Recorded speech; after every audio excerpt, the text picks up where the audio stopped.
1952 সন আমি কিশোরগঞ্জ গুরুদার কলেজে পড়ি।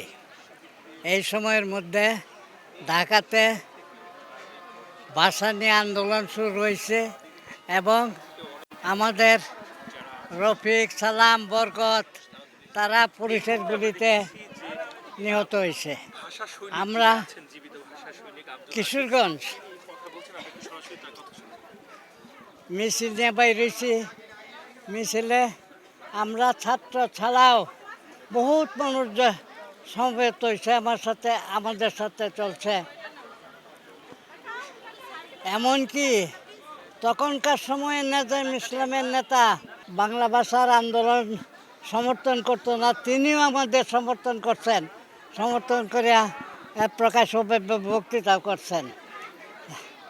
এইটা এরপরে সারা বাংলাদেশে বাংলা ভাষার জন্য মানুষ এত উজ্জীবিত হয়েছে যে মানুষ, গ্রামের অশিক্ষিত মানুষ স্লোগান দিছে, নুরুল আমিনের কাল্লা চাই, নুরুল আমিনের কাল্লা চাই।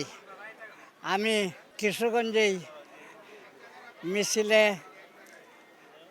যোগ দিতাম।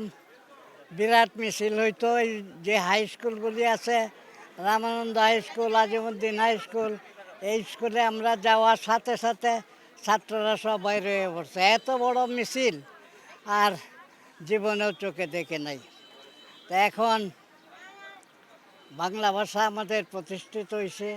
বন্ধুরা জীবন দিয়েছেন। এই জীবন দেওয়ার পরেও এখন পর্যন্ত বাংলা ভাষা সত্যিকারভাবে চালু হওয়ার কথা চালু হয় নাই। এটা খুবই দুঃখের বিষয়।